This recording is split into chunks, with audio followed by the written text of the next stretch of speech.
ça va? Allez-y, allez-y. Ok, alors du coup, première question. Alors, on te connaît notamment pour ta voix, Dragon Ball, Booba le Petit Ourson, Bubu, Bonne Nuit les Petits. Mais aujourd'hui, tu es sur le festival notamment pour parler de ta BD. Pour les personnes qui ne l'auraient pas encore lu, est-ce que tu pourrais nous expliquer un peu de quoi ça parle? Eh bien, c'est une BD qui parle de ma toute petite enfance. Paris, les années 60. Dans un milieu ouvrier, un milieu assez défavorisé. Et dans une particularité de Paris, c'est à la place du périphérique d'aujourd'hui de Paris. Et du coup, je raconte la construction du périphérique et aussi la construction d'une petite fille dans un milieu ouvrier difficile, avec des gens autour qui essayent de l'aider comme ils peuvent. Comment tu as choisi ton graphiste, Arcadie? Arcadie, eh bien, en fait, c'est quelqu'un qui était venu. Moi, j'ai une chaîne YouTube en tant que comédienne et artiste. Et parfois, j'ai besoin de graphistes, tu sais, pour faire les miniatures. Et il y avait une miniature à laquelle je tenais beaucoup et j'arrivais pas à trouver le graphiste qui me convenait. Et Arcadie m'a été présenté et j'ai trouvé que c'était super ce qu'il avait fait. Et lorsqu'on a cherché un graphiste pour ma BD, on m'en a présenté plusieurs. Et en fait, comme c'est un milieu un peu particulier, tu vois, où ça se passe dans un HLM et tout ça, il faut connaître aussi un peu ce milieu. Et c'est vrai que les dessinateurs me dessinaient des HLM avec du papier peint sur les murs, avec des petits ronds en bas des marches, tout ça. J'ai dit, non, un HLM, c'est cassé, c'est pourri, s'il y a du carrelage, il est dégoûtant, et voilà, et c'est pas comme ça. Et du coup, ça a été difficile au début de trouver la bonne personne. Et puis, lorsque je lui ai demandé, on a pris des essais et c'était évident. Il a compris tout de suite. Et je crois que sa maman est issue du même milieu social que moi. Voilà. Justement, pourquoi la BD, justement, pour raconter cette histoire-là? Eh bien, c'est par hasard. En fait, au départ, moi, j'en avais fait un livre. C'est parti d'un bouquin que j'ai écrit il y a fort longtemps, qui me tenait à cœur parce que c'était un livre que j'avais promis à ma maîtresse de CM2, qui m'avait fait promettre d'écrire mon histoire en disant « Tu deviendras quelqu'un, je sais pas quoi ». Je devais avoir du caractère déjà. Et en fait, comment je veux dire, tu pourras expliquer, raconter ton milieu et c'est important, c'est des gens à qui on ne donne jamais la parole et il faudra que tu prennes la parole et que tu racontes.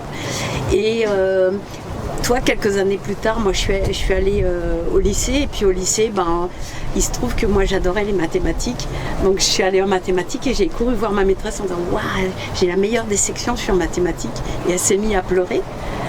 Parce qu'en fait, elle me dit, mais en fait, du coup, si tu fais des maths, tu raconteras jamais ton histoire. Et je lui ai promis que je lui raconterais. Voilà. Et donc, je l'ai écrite. Mais voilà, j'avais été voir les éditeurs, mais il y en avait qui étaient intéressés, mais il fallait que je réécrive à leur façon, etc. Et moi, j'avais tout écrit un petit peu comme dans la BD, c'est-à-dire en pointillé, c'est-à-dire on raconte une histoire d'une rencontre ou d'une vision de cette petite Bibi que j'étais, quoi. Elle voit les choses, elle les raconte comme elle les voit, mais pouf, en bulle comme ça. Et en bulle, voilà, c'est parfait pour la BD. Et c'est vrai que j'y avais pas pensé avant. Jusqu'à ce que Dupuis me propose de faire une BD. Ça t'était pas venu à l'esprit? Du coup, tu lisais de la BD un petit peu ou pas du tout? Je lisais de la BD, oui. Oui, je lis de la BD. Je lis surtout du manga, en fait, par mon travail. Mais oui, je lis de la BD.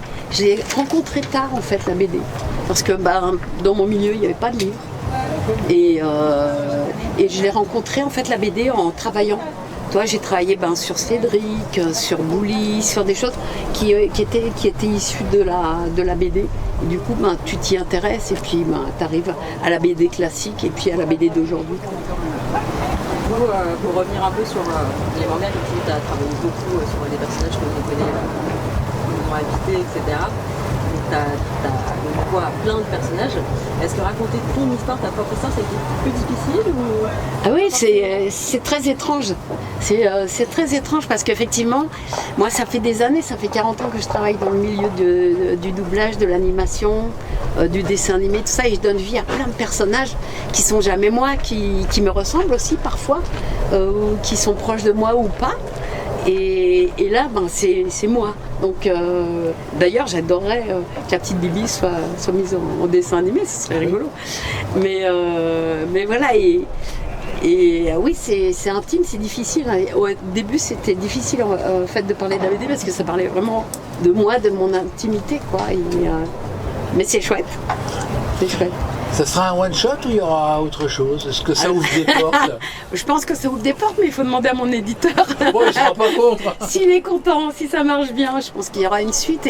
J'ai la matière pour la suite, effectivement.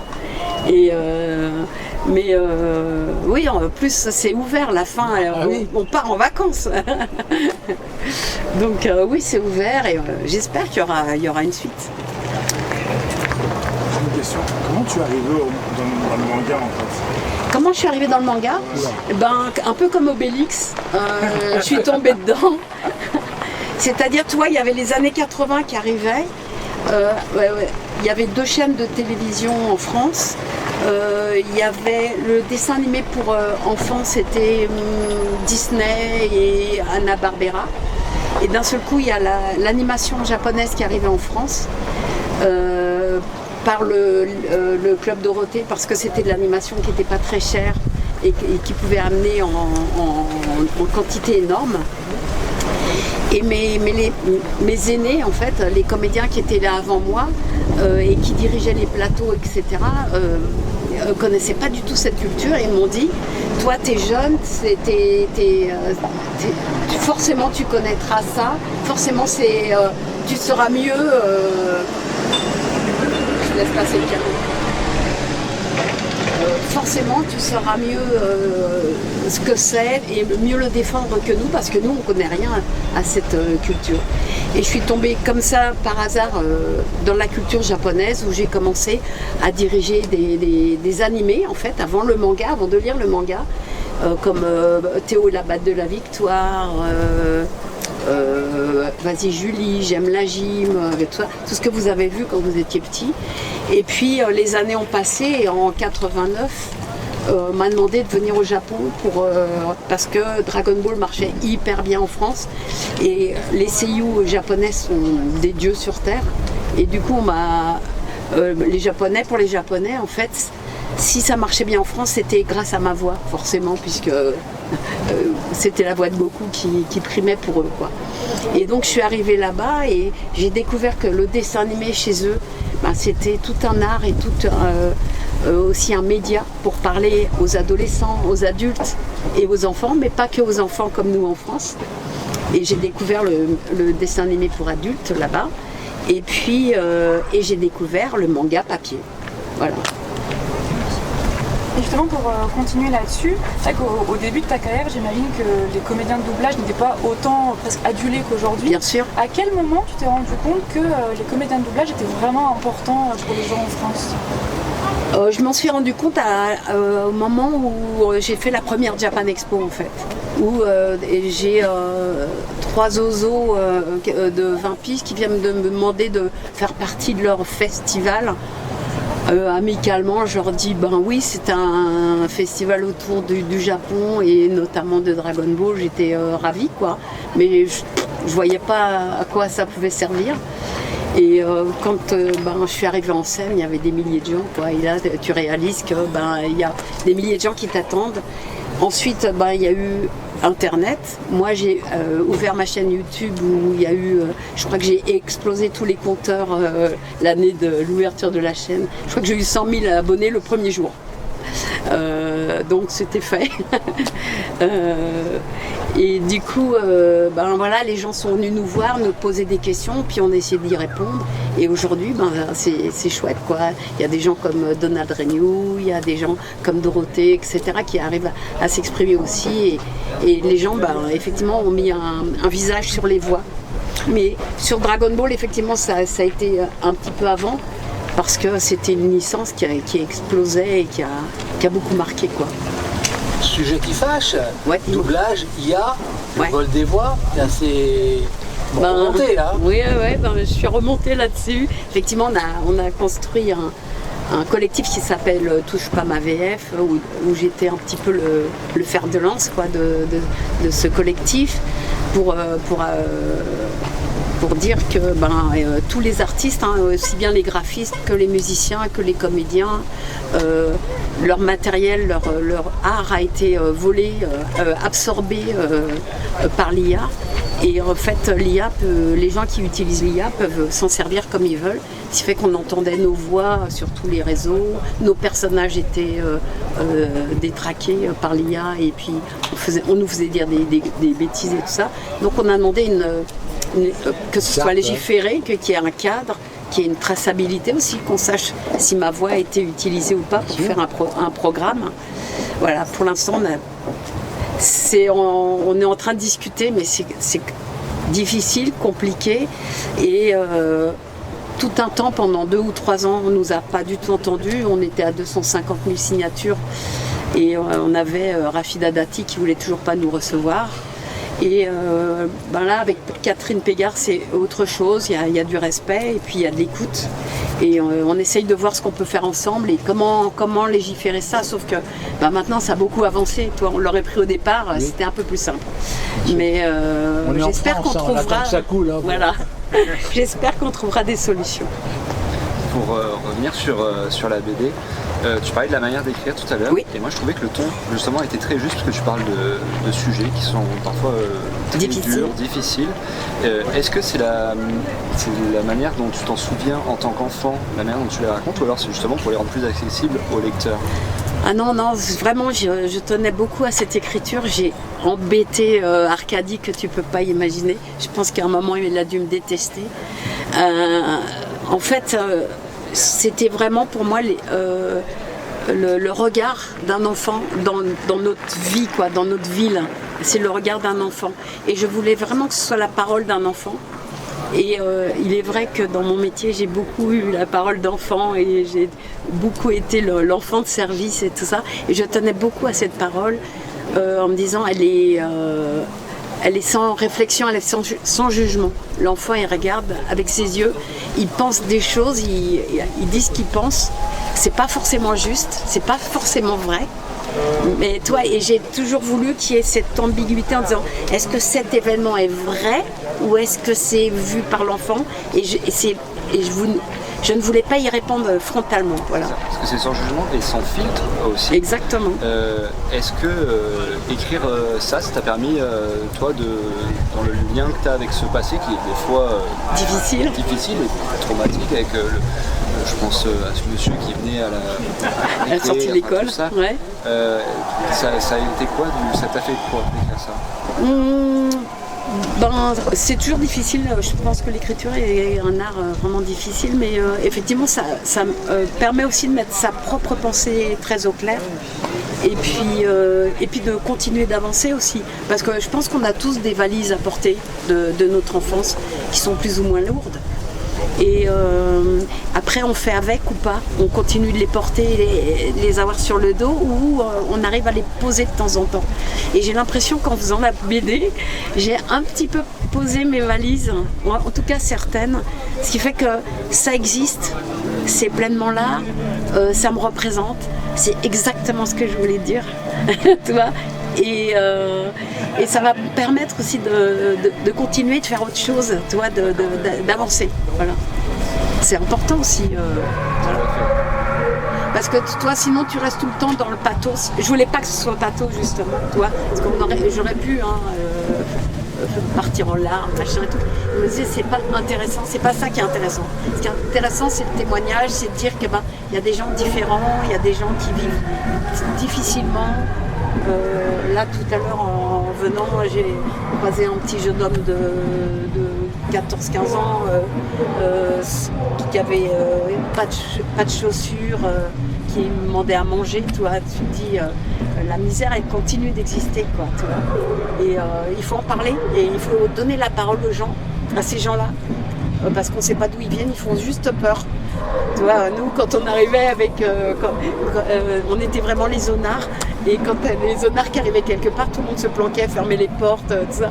Ils vont voler quelque chose, ils vont casser quelque chose. Tu vois, c'est les gens pas bien. On était des gens pas bien. Parce que ça rebondit du coup justement, parce que le récit justement il s'inscrit à une époque bien précise, dans une temporalité et une localisation qui est très précise, et pourtant on a l'impression que toutes les questions justement de fracture sociale, elles sont universelles. Universelles et tout autant d'actualité. C'est vrai, c'est vrai. Sauf qu'à l'époque, on n'en parlait pas. Toi, par exemple, le type qui rôde autour de l'école, nous on les appelait les satires. Il n'y en avait pas qu'un, je peux te dire. C'est marrant parce que c'est un des trucs que mes frangines m'ont parlé le plus de la BD. Et les satires, on savait qu'ils existaient. Nos parents nous disaient faites gaffe, faut pas suivre ces mecs-là et tout ça. Mais on n'était pas à l'abri, toi. Puis il n'y avait pas les téléphones portables, mais bon, ça existait. Et on en parlait peu à l'école. Jamais on t'a dit il y a des gens chelous en sortant de l'école. L'avenir de Brigitte dans le domaine artistique, doublage, théâtre, c'est quoi les projets? Il y a encore 2 valises derrière? Ouais, je crois, ouais. Écoute, il y a beaucoup de choses. Là, je suis en train de diriger 2 animés. Je viens de finir un dessin animé pour adultes. J'ai tourné un pilote, j'espère, un pilote de série. Maintenant, j'ai plus qu'à le présenter à la rentrée. Donc, voilà. Et puis, oui, ça continue. Il y a normalement un spectacle à Noël. Pas ce Noël-là, le Noël d'après qui est prévu. Ça continue. Puis j'espère le tome 2. Oui, nous aussi. Ouais, je vais essayer d'écrire vite. Ouais. Il y a un petit retour sur la chaîne YouTube parce que ça fait un petit moment là. Alors pour la chaîne YouTube, presque, hein. Ouais, c'est ça. J'ai 8 vidéos que j'ai montées. 8 vidéos grâce au CNC. Et sur mon métier, tu sais les questions qu'on me pose régulièrement, pourquoi c'est pas pareil dans le manga et dans l'animé, comment on fait pour être comédien, c'est quoi le doublage, comment ça marche, et tout ça. Donc j'ai fait 8 vidéos où je parle de ça. J'essaye d'étayer avec des images, etc. Ouais, il y a pas mal de trucs. Mais oui, là, et puis j'espère les Twitch, revenir sur Twitch, parce que je trouve que c'est vraiment un super média. Où tu es un direct, toi, moi je suis à l'aise là-dessus. Et le problème, c'est que Orange m'avait coupé Internet chez moi depuis 4-5 ans. Il y a eu les travaux du métro, il y a une pelleteuse qui a fait crash. Donc c'était... voilà. Dommage. Donc j'ai dû m'arrêter, mais j'espère reprendre avec un programme intéressant, quoi. Tu vis dangereusement quand même. Hein. Ouais, tout à fait. Ouais, et puis écoutez, je sais pas si vous avez lu la BD vous ou pas. Ouais, et oui, dis-moi. J'ai une dernière chose par rapport à la BD, justement dans la représentation de certains personnages. La montagne, la baleine, c'était une idée de toi ou ça c'est Arcadie qui a eu cette idée-là et c'est ça, parce que c'est magnifique. C'est très beau, ou même justement ce personnage qui vit dans la cave, cette représentation. C'est le roi. C'est ça, le roi, et qui sort un peu de récit, qui amène un peu de douceur, parce que justement cette vision d'enfant, comme on peut l'imaginer, très imagée. Et voilà, je voulais savoir justement écoute, Arcadie a proposé ça tout de suite. Tu sais, quand il y avait la mer, la montagne et tout ça, il me dit ce serait marrant d'en faire une montagne et tout ça. Et puis du coup, on a. Un des premiers trucs qu'il avait fait, c'était génial, ça m'avait vraiment plu. On avait illustré l'histoire du général de Gaulle. Et en fait, pour le représenter, il a mis que les jambes. Et pour montrer à quel point j'étais petite et à tel point il était grand. Et je me suis. Là où je lui ai dit, il faut absolument qu'on continue sur ce truc-là, quoi. Et ce que j'aime bien, toi, c'est que je dis tout le temps, ce que je raconte, c'est du mentir vrai. Bien sûr que c'est vrai, mais bien sûr que c'est faux. Et bien sûr que c'est tout ce qu'un enfant voit, mais est-ce que c'était réellement comme ça? On n'en saura jamais rien, toi. Est-ce que c'était vraiment le général de Gaulle? Si ça se trouve, maman, elle est complètement, matrixée par son père qui dit qu'il est fou du général de Gaulle. Et Mais en tout cas, moi je l'ai vu, je vous le dis. Hein. Je lui ai donné des fleurs. Et même je lui ai fait un bisou. Mais tu vois, et je voulais que ça transparaisse aussi dans le dessin.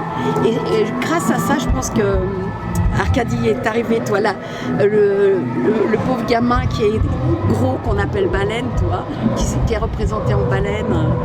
Et, mélange parfaitement au ton que tu as dans la BD.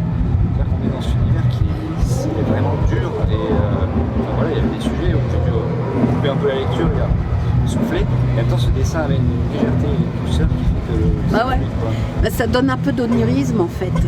Et justement, tu sais, voilà, c'est le monde de l'enfance où en même temps ça peut être dur et puis tu peux partir dans le rêve et puis les choses finalement elles sont dures mais finalement elles peuvent être légères quoi. Ah bah l'inondation par exemple. Voilà. Toi, pour l'inondation, je lui expliquais, je lui disais, mais c'était dramatique. Hein. En plus, tu avais tout le parquet qui était décollé. Tu as une chambre qui s'est pourrie tout le temps. Toi, c'est horrible.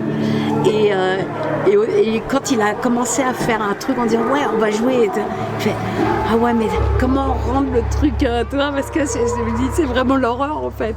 Et puis c'était chouette de partir dans la guerre de l'eau, quoi.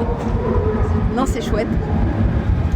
Il y a eu il y a eu un bel échange de mon univers, de son univers, et puis d'essayer de trouver des façons de montrer cet univers difficile, mais pas pesant, quoi. Puis tu vois, moi je suis une personnalité aussi un peu comme Bibi, quoi, qui court partout d'ailleurs dans la Bédine et qui est pleine d'énergie et il fallait pas casser ça, quoi. Ça aurait été dommage. On te remercie beaucoup. Bah, merci de ta gentillesse. Mais merci à vous.